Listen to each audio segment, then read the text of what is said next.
La independencia de México no es un hecho aislado que solo atañe a nuestro país.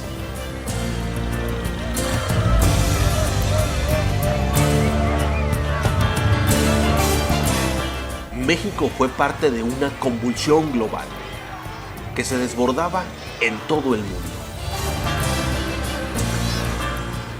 Convulsión que llegó hasta nuestras tierras durangueñas.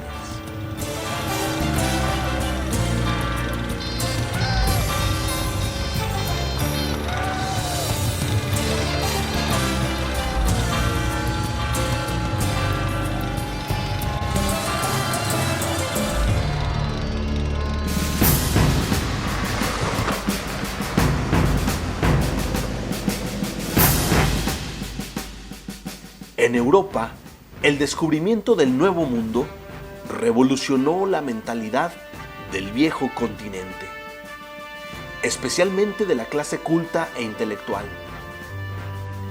Nuevas ideas se estaban gestando una vez rebasada la autoridad de la Iglesia, la cual padecía una de sus peores crisis morales. El cisma religioso que Martín Lutero provocó en toda Europa, el despertar del espíritu del pensamiento autónomo y no del pensamiento impuesto por la Iglesia, además de la idea de conocer la verdad solo a través de la experimentación, indujo a que muchos científicos formularan nuevos conceptos en la estructura social, religiosa y política. Esto genera un clima de inconformidad y la generación de una corriente de opinión, una corriente ilustrada, porque es la época de la Ilustración, una corriente ilustrada que permite entonces comprender de una manera diferente la naturaleza y el funcionamiento de las colonias respecto de las metrópolis. Y esto es lo que provoca en el mediano plazo la posibilidad de las ideas independentistas. Francia dio el primer salto y bajo todas estas ideas, Napoleón Bonaparte logra derrocar a la monarquía opresora. La primera revolución, la Revolución Francesa, daría inicio a todas las demás. Luego, con la Revolución Francesa y la ejecución de los reyes, de los monarcas franceses, comienza a fluir de manera muy intensa todo lo que está ocurriendo en Francia, ¿sí? Entonces eso alienta y calienta, digamos, el ambiente pro-autonomista, pro-independentista en América, no solamente en Nueva España.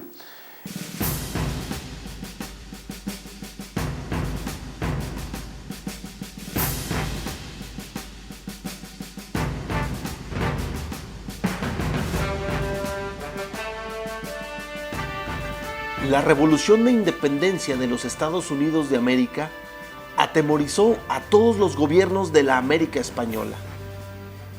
A la suma de estas revoluciones, de la Revolución Francesa y de la independencia de las colonias norteamericanas de Inglaterra, habría que sumar la invasión que Francia hace a España a principios del siglo XIX. La invasión francesa, el de poner al rey Fernando VII del poder y dejar a José Bonaparte encargado del poder en España, ese es el momento que detona prácticamente las ideas independentistas. El momento de la libertad se acercaba y toda la sociedad oprimida comenzaba a prepararse. Había un ambiente podríamos decir, generalizado de descontento en dos grupos sociales, entre los criollos, es decir, los españoles nacidos en México, y en la población pues indígena, rural, fundamentalmente, ¿no?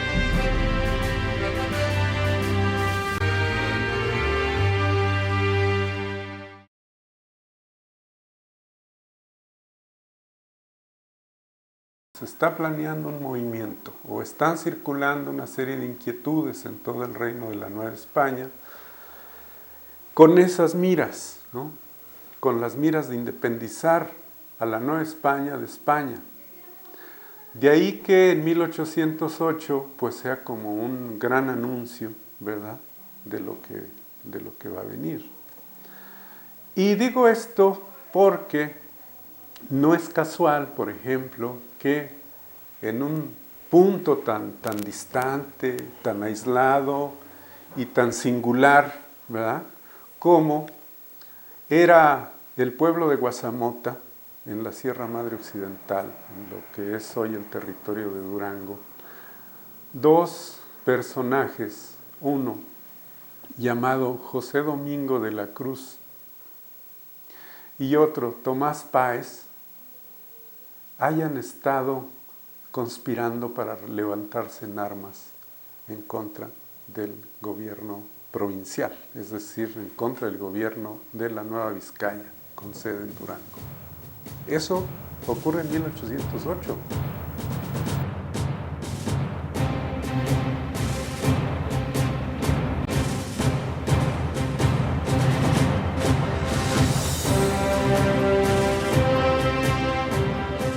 Tales brotes de disconformidad fueron producto de una conspiración que abarcó algunos pueblos del sureste del estado de Durango.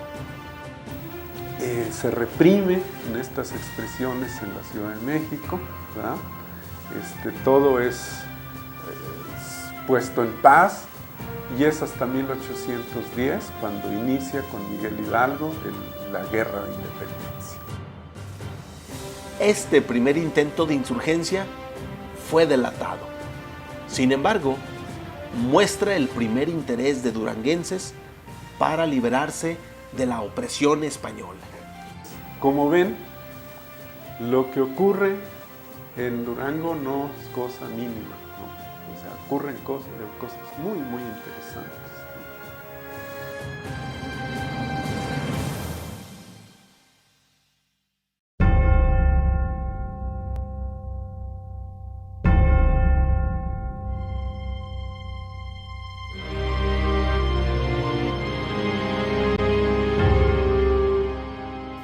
Las noticias de que Miguel Hidalgo y Costilla se había levantado en armas con un grupo de criollos, mestizos e indígenas llegó a oídos de las autoridades de la Nueva Vizcaya.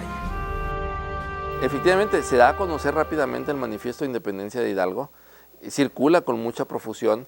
Sin embargo, en la Nueva Vizcaya no tenemos noticias de que haya circulado, salvo en la zona limítrofe con Jalisco y Nayarit. En las misiones de la Sierra del Sur es donde sabemos que circuló el manifiesto de Hidalgo. Es decir, las ideas independentistas no circularon con profusión, de donde también entendemos por qué no hubo un surgimiento de una guerra de independencia local.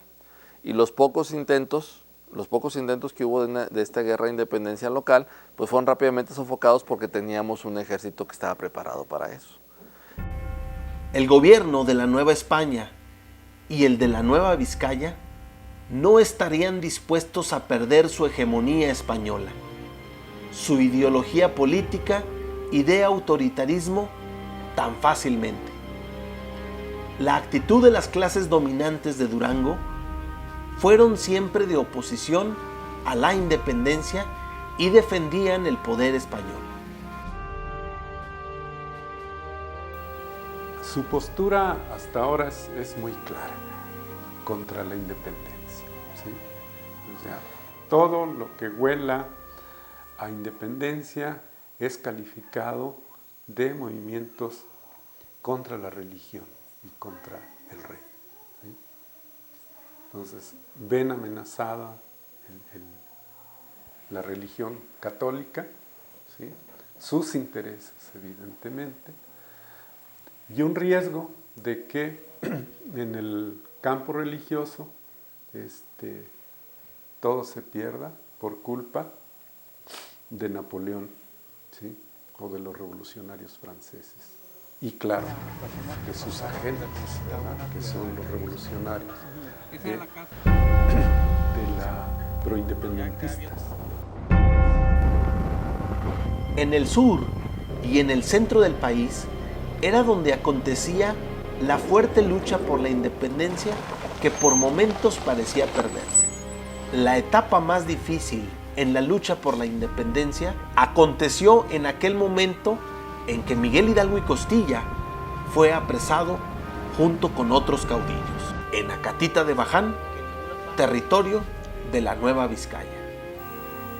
¿Cuál específicamente es la actitud de la iglesia local, del obispado de Durango? Bueno, le toca en suerte buena o mala, yo no sé cómo lo hayan visto, de tener que hacer y seguir el juicio contra Miguel Hidalgo y sus acompañantes, contra los principales insurgentes, ¿no?, del movimiento de independencia. En Mapimí, Miguel Hidalgo estuvo prisionero. Después fue conducido a Monclova hasta llegar a Chihuahua, en donde fue encarcelado y fusilado. Otros acompañantes de Miguel Hidalgo no fueron conducidos a Chihuahua, sino a la ciudad de Durango. Todos se los llevaron presos a Chihuahua, y a esos 6 clérigos, por ser clérigos, los trasladaron aquí a Durango, menos a Hidalgo, por ser la cabeza. Ya el intendente urdió la forma de cómo deshacerse de ellos, de quitarles las investiduras. Ordenó que se trajeran aquí a este lugar. Les quitaron los vestidos y así desnudos los fusilaron. Ya después la orden que tenían era, ya fusilados, vestirlos otra vez y entregarlos al párroco del santuario, donde fueron enterrados de limosna. Todo esto, por eso la importancia de estos clérigos insurgentes, que tenían la idea de una independencia real para todos los mexicanos. Y aquí están en Durango, sepultados. Tenemos ese detalle que aquí en Durango están, y debe de ser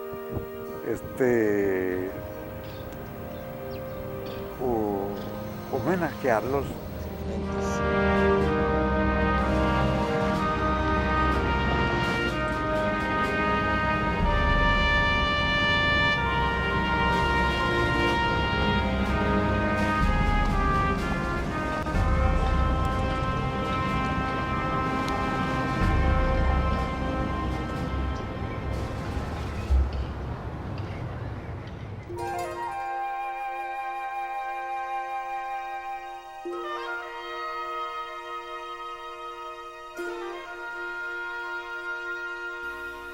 Poco antes, aún en los tiempos de la colonia, Guadalupe Victoria, nacido en Tamazula, Durango, fue testigo de estas injusticias desde sus estudios en el seminario de la ciudad de Durango. El hecho de que estudiara en el seminario no quiere decir que fuera para sacerdote, era la única opción para estudiar en el seminario, para ser sacerdote o ser abogado. Él busca ser abogado, él se inscribe en el seminario aquí, hace sus estudios básicos en el seminario.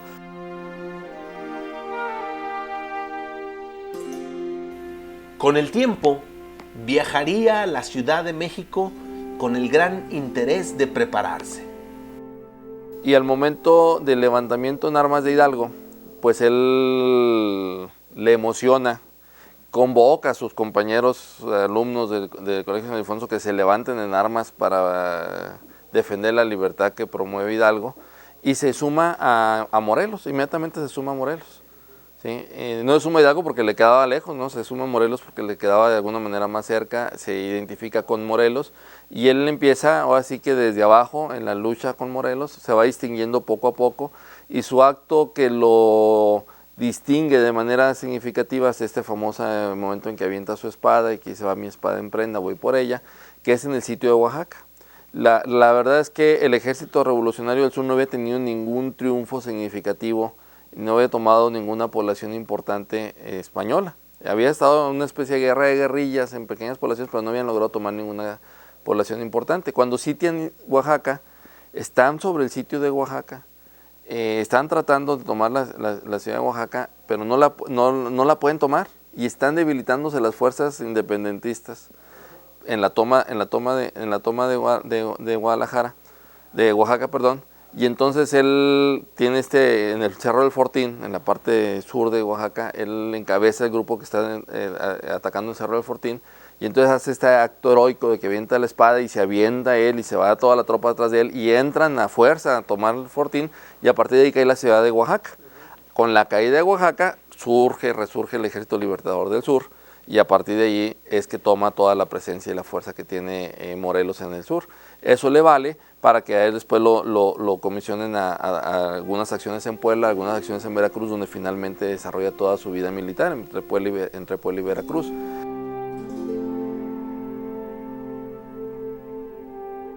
Después de que casi todos los héroes de la independencia habían sido asesinados, Vicente Guerrero, Agustín de Iturbide, Santana, Pedro Celestino Negrete y Guadalupe Victoria continúan la guerra de independencia hasta lograr expulsar al gobierno español. No deja que se muera la guerra de independencia. La guerra de independencia, hay que decirlo en términos generales, tiene 3 momentos. El levantamiento de Hidalgo, que empieza en 1810 y termina en 1811 con su muerte y prácticamente sofocado en el centro del país. El levantamiento de Morelos, que empieza en 1811 y termina en 1815, que termina prácticamente con la muerte de él y todos los demás cabecillas.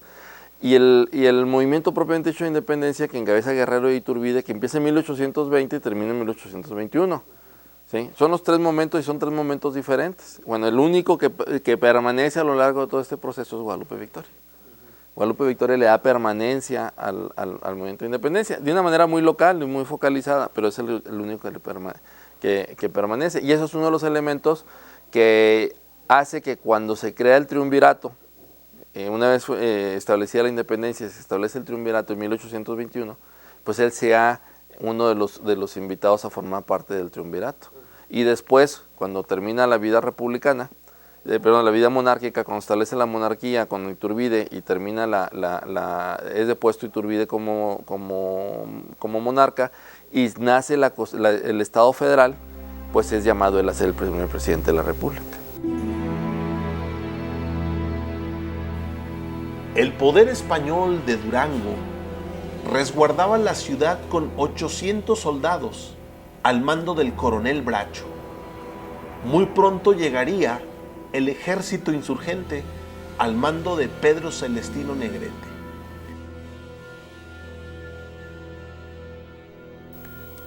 Negrete no puede entrar así de buenas a primeras, tiene que instalar su campo militar en lo que es la explanada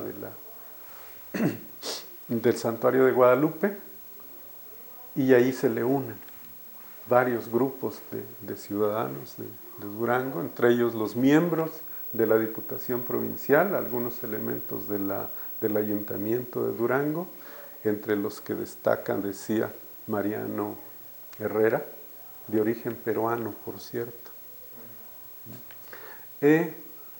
Gaspar de Ochoa, que era militar realista, se une junto con otros militares y población de la ciudad de Durango a Negrete hasta que dan el gran asalto a la ciudad. Bueno, aquí estamos hablando de un enfrentamiento entre el ejército español y el ejército criollo. También era un ejército criollo prácticamente que comandaba Pedro Celestino Negrete, que era español, ¿sí? Y era un ejército criollo contra el ejército español. Se da este enfrentamiento, se concentra básicamente alrededor de San Agustín. Hay una resistencia muy fuerte a nivel local y es importante decirlo, los puntos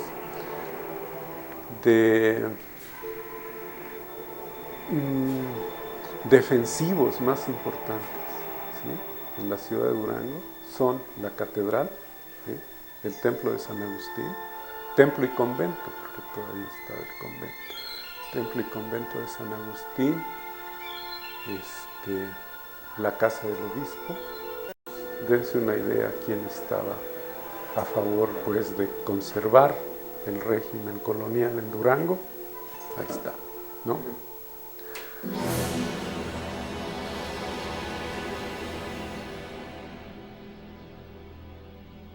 El 6 de agosto de 1821 iniciaron las hostilidades y tan solo para el 31 de agosto los realistas se rendirían firmando la capitulación para el 3 de septiembre. El día 6, Negrete entró a la ciudad, acto que consumó formalmente la independencia en la Nueva Vizcaya y por fin en toda la Nueva España. Muy pronto, la República Mexicana.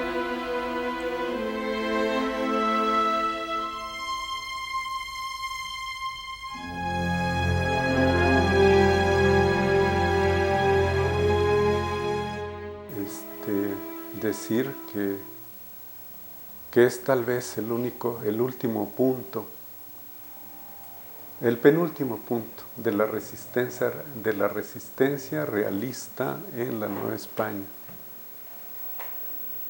Se ha hablado que Durango es la última batalla de la independencia. Es la última capital, la última batalla en la capital, no es la última batalla por la independencia, todavía hay muchas más después de Durango, pero es la última batalla en la que cae una capital de una provincia.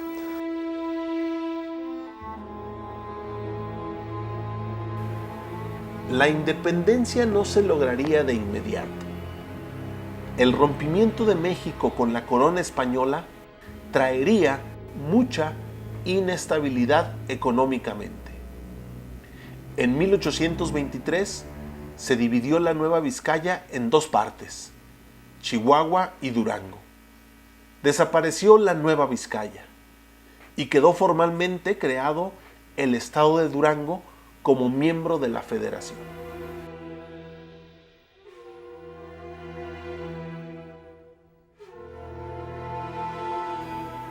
En las primeras elecciones resultó electo Santiago Baca Ortiz, un liberal quien tomó posesión el 1 de octubre de 1826. Después fue electo Francisco Elorriaga. La nación no se consolidaba del todo. Durante el gobierno de Santana, todo el país vivía una lucha de ideologías entre liberales y conservadores. Durango no escapaba a estas luchas, además de lidiar con invasiones de apaches y comanches. El gobierno centralista apoyó a Durango en estas luchas. Sin embargo, el fracaso de este gobierno se manifestó en la unión de Texas a los Estados Unidos de América. Muy pronto, en 1847, el ejército del norte invadiría Durango, hasta que se firmaron los acuerdos y el ejército de los norteamericanos se retiró.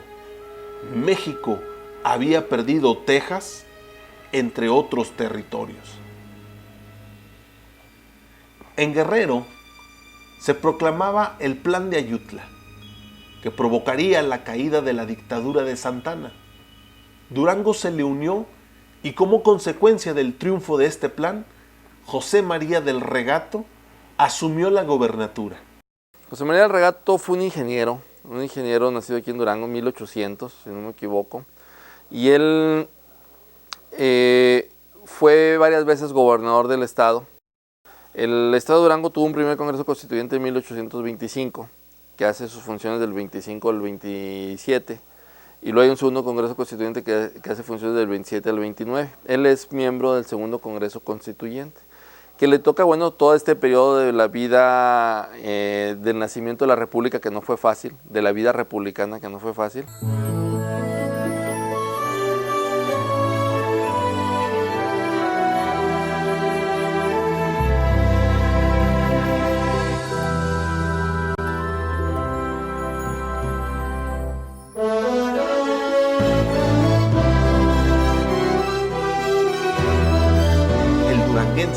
Francisco Zarco participó en las labores de dicho Congreso, quien defendió férreamente los derechos de la libertad de imprenta y la libre manifestación de las ideas.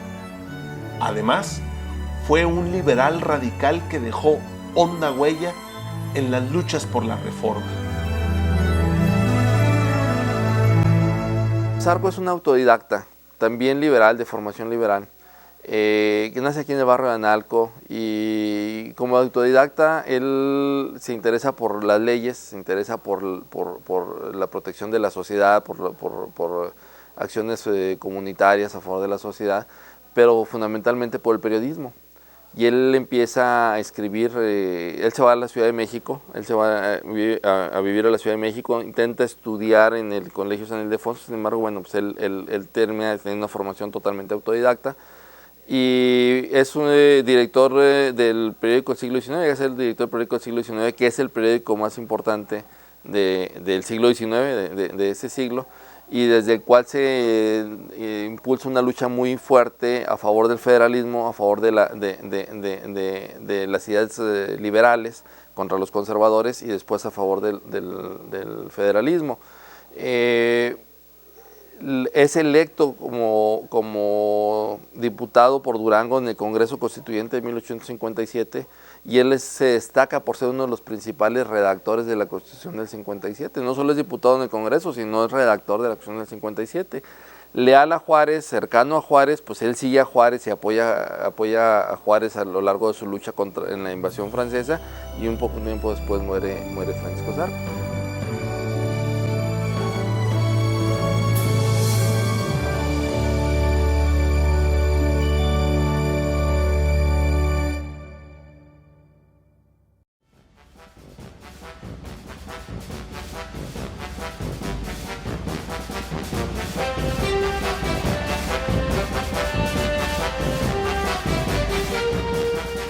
Las pugnas entre conservadores y liberales llegaban a su límite, dando origen a la Guerra de Reforma, en donde Benito Juárez había asumido la presidencia por mandato constitucional. Sin embargo, los conservadores lo desconocían. En esas circunstancias, Juárez inicia el traslado de su gobierno a diferentes puntos del país.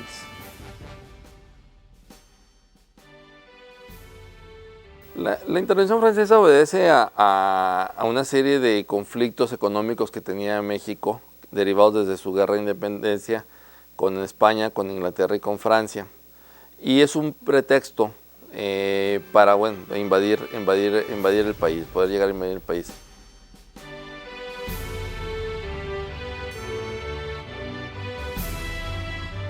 Juárez se dedicó a reorganizar la administración pública y decidió suspender los pagos de la deuda externa, lo cual molestó a España, Inglaterra y Francia. Sin embargo, solo Francia decidió invadir México para cobrar su deuda y, de paso, querer implantar de nuevo el régimen a través de la monarquía extranjera. Viene la lucha, la guerra de reforma, primero, la lucha entre los conservadores y los liberales por esta serie de reformas constitucionales que se impulsan desde Veracruz para generar un Estado laico y que desconozca la religión católica como principio o como única religión, un Estado tolerante a las religiones, y bueno, toda la serie de reformas que se impulsan en estas leyes, que se conocen como leyes de reforma, estas leyes que impulsan el Estado liberal y laico, propicia que los grupos conservadores desconozcan la Constitución del 57 y se regresen a la Constitución del 24 y al Acta de Independencia, en la que se plantea la necesidad de que seamos gobernados por un príncipe de la casa reinante, que eran los Borbones.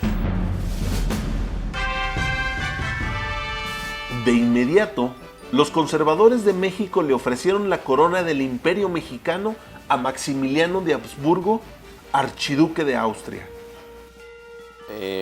Miembro de los Borbones, que acepta venir a gobernar y viene a gobernar, y bueno, desplaza al gobierno constituido Benito Juárez, se da la guerra entre los conservadores y los liberales, lo estoy diciendo de una manera muy simplista, y Maximiliano de Habsburgo logra, para poder afianzar su gobierno, pues traer al ejército francés que lo respalde, y es que se da la invasión francesa. Es decir, los franceses llegan a respaldar las acciones militares, o más que acciones militares, con acciones militares a respaldar el gobierno de Maximiliano de Habsburgo, y eso implica la pacificación y la extinción de los grupos opositores encabezados por Benito Juárez. Benito Juárez inicia una larga marcha por el país. Juárez se dio a la tarea de organizar la defensa nacional.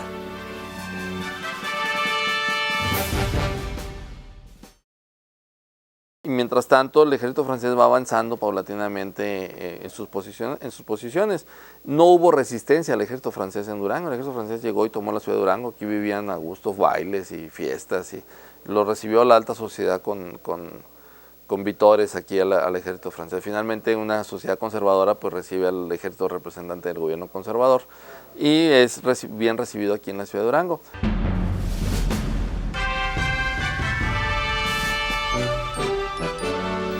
Sube Juárez, va Juárez, y una vez que Napoleón enfrenta problemas en Europa y retira su ejército de territorio mexicano, pues queda prácticamente en la indefección Maximiliano de Habsburgo, y es rápidamente vencida el ejército que lo apoya, el ejército nacional que lo apoyaba, y eso permite el triunfo y el regreso del ejército liberal. En ese regreso, Juárez nuevamente pasa por Durango, por así ya viene por un camino seguro, que es el Camino Real, y hace una estadía en diciembre del 66, si no me equivoco, aquí en Durango, de unos 10 o 15 días, que está aquí célebre, porque en esa ocasión se estrena el himno Juárez, que escribe Miguel Meneses, y se estrena en el Teatro Victoria. Miguel Meneses, que 2 meses antes amenizaba los bailes y las fiestas del ejército francés, pues ahora escribe el himno a Juárez, y se celebra aquí el himno a Juárez, que se canta en todo el país, aquí se estrena. Y bueno, ya sigue su marcha hacia el sur Juárez. En esa época, y es el recuerdo que está en el mural del Palacio de Gobierno, a su entrada por Durango, dice en la leyenda que un grupo de señoritas de la alta sociedad le extiende una bandera francesa sobre la calle para que pase el carruaje sobre la calle. Se da cuenta Juárez de esto, ordena que se tenga el carruaje y ordena que se retire la bandera, porque no se debe de mancillar ni agredir de esa manera a la bandera, aún siendo del enemigo, ¿no? Y es una lección cívica la que él da en ese acto, y ordena que nuevamente se retire esa bandera que le habían puesto quienes habían estado celebrando y vitoreando días antes a los franceses, ¿no? Bueno, eso habla del carácter ambivalente que de repente te ha mostrado Durango a lo largo de la historia, ¿no? Juárez llegaba a la Ciudad de México restaurando la República.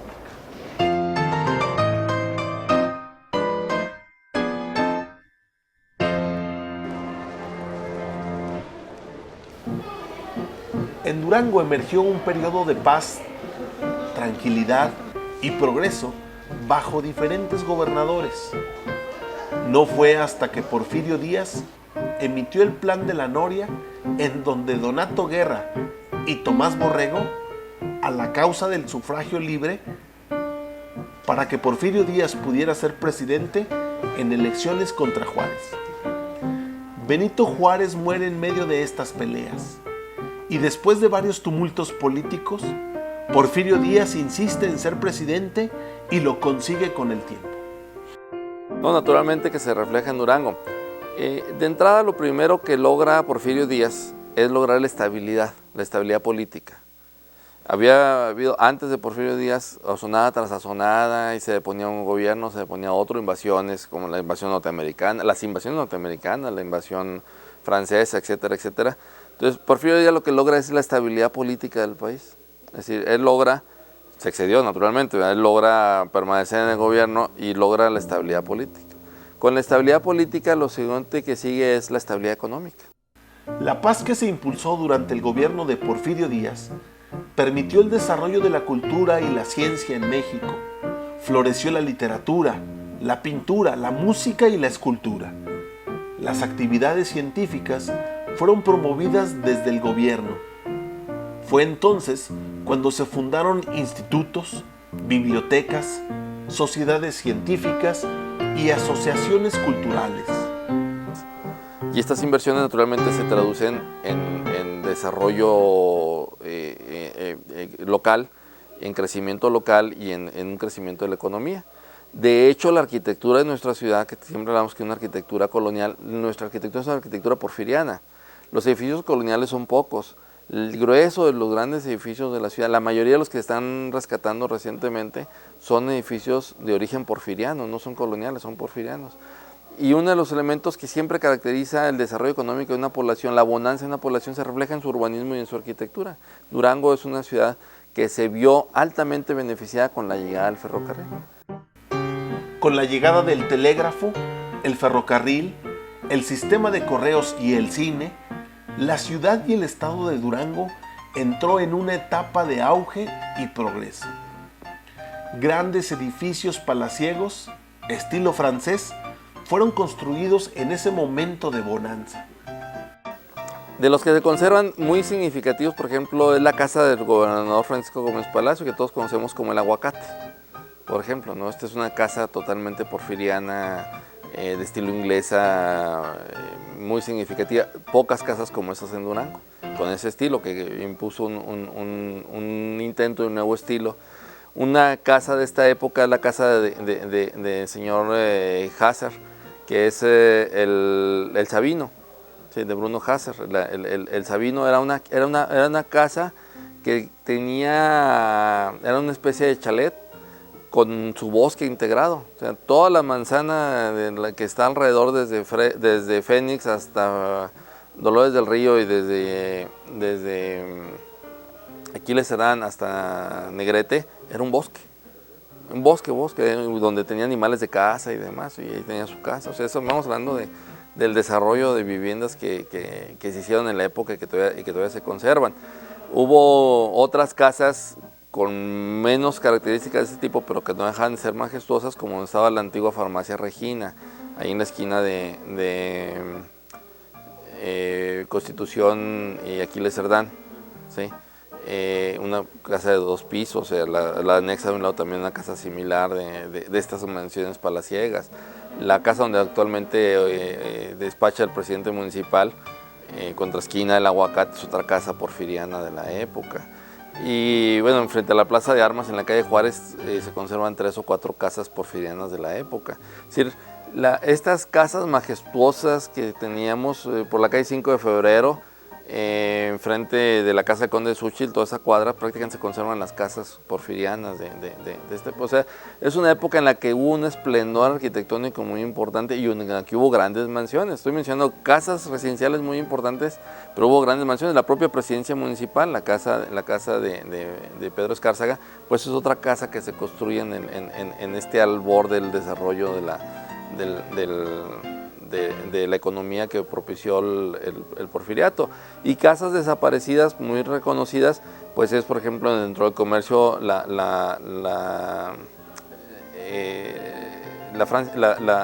Francia Marítima, por ejemplo, ¿no? Ahí en la esquina de 5 de febrero y Juárez, que ahora se reconstruyó recordando la vieja casa, pero no es la misma casa. La Mercería Alemana, por ejemplo, que era un edificio majestuoso en Constitución y 5 de febrero.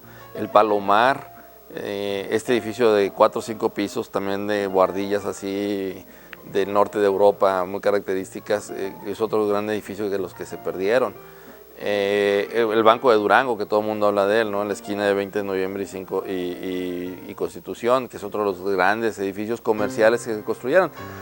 Se hicieron edificios tanto para el comercio de las magnitudes de las que estamos hablando, como casas de la magnitud de las que estamos hablando. O sea, esa fue parte de las características de este desarrollo porfiriano que tuvimos. Siempre que hay un boom en la economía, se refleja en la arquitectura. Hubo otro boom cuando la reforma borbónica, que lo mencionamos muy brevemente, pero bueno, esta reforma pues se tradujo en la casa de Conde de Xúchitl, en la casa de Zambrano, en la casa que todo el mundo llama como el Mesón de Zambrano, pero bueno, que no era tal, era una casa de habitación en 20 de noviembre y Zaragoza. O sea, grandes mansiones también de carácter colonial que se desarrollaron alrededor del boom de la minería que provocó la reforma borbónica. el Cerro del Mercado, se explotaba como nunca antes y dio lugar al establecimiento de la ferrería a un lado del río Tunal.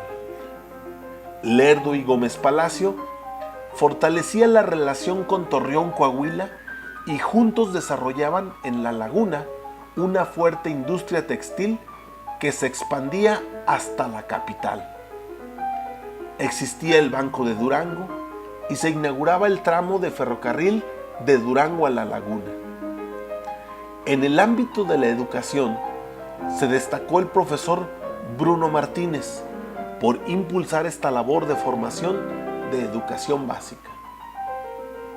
La enseñanza secundaria ya se impartía en el Instituto Juárez, el cual albergaba una biblioteca con más de 5.321 volúmenes. De igual manera, el arte popular buscó en la cultura un elemento para plasmar sus composiciones y expresarse, y así se lograron muestras del arte mexicano de todas sus regiones que fueron exhibidas en el mundo entero. Numerosos personajes duranguenses comenzaron a relucir en el ámbito nacional e internacional. Alberto M. Alvarado, Benigno Montoya Muñoz, arquitecto, escultor y pintor. Ricardo Castro, músico, entre muchos otros. No obstante, a pesar de que la política de Porfirio Díaz favorecía en gran parte la inversión, era más en la inversión extranjera. Además que las circunstancias externas ya no estaban de su lado.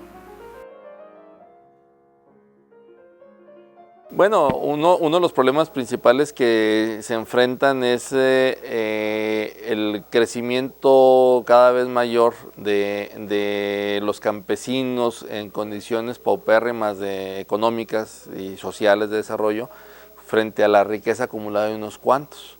O sea, hablamos de estas grandes mansiones que denotan la riqueza acumulada de unas cuantas familias que tenían el poder del comercio, de la minería, del transporte, de la agricultura, y que aprovechaban la fuerza en la mano de obra de las clases populares que, bueno, pues estaban cada vez más limitadas en cuanto a sus capacidades económicas.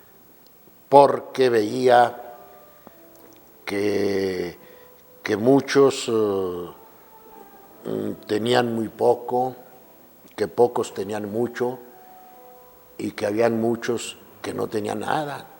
Entonces, por eso se lanza él a la revolución en compañía de sus hermanos.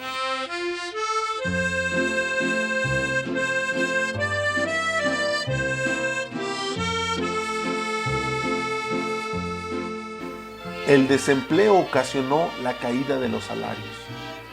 Miles de trabajadores comenzaron a emigrar a los estados sureños de Estados Unidos de América y después fueron deportados. En el verano de 1908, los campesinos de todo el país padecieron una intensa sequía que se extendió desde Sonora, pasando por Durango, hasta los estados sureños como Chiapas.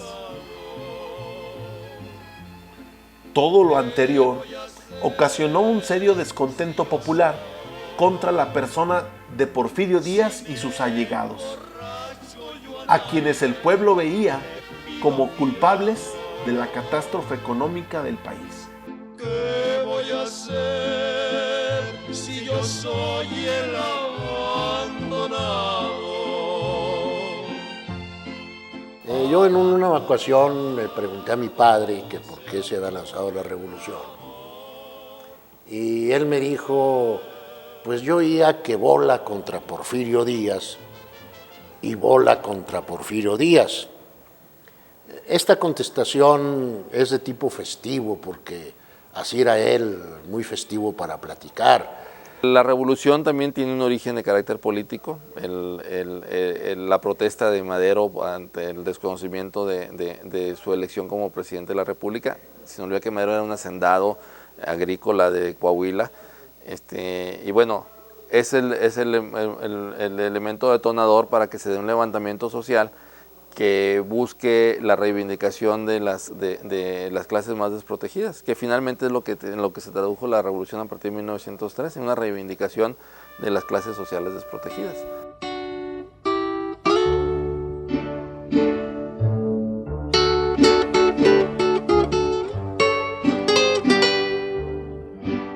El 13 de julio de 1909 llegó a Durango el hijo del expresidente Benito Juárez, que ostentaba la presidencia del Partido Democrático de México.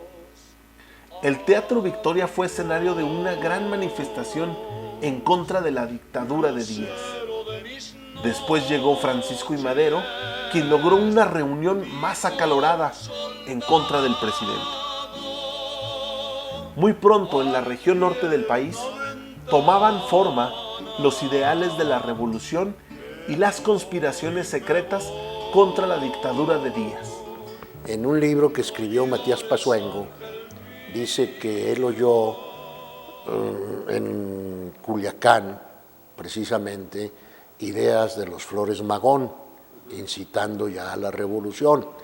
Entonces, aunque yo no lo tengo comprobado, pues es muy posible que en sus viajes a Culiacán ellos se hayan enterado de que, pues de las ideas ya revolucionarias y que las hayan aceptado.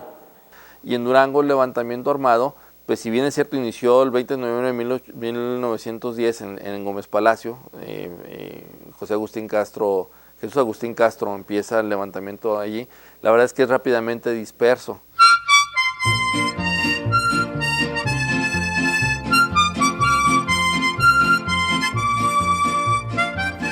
La independencia de México se había transformado en un vaivén de diferencias políticas ideológicas de formas de gobierno. Lejos quedaban las guerras de independencia contra los extranjeros. Después de 100 años, ya no se hablaba ni de la conquista ni de la colonia. La batalla ahora era entre nosotros. Se asomaba una gran sacudida, una revuelta, nuestra revolución, la Revolución Mexicana.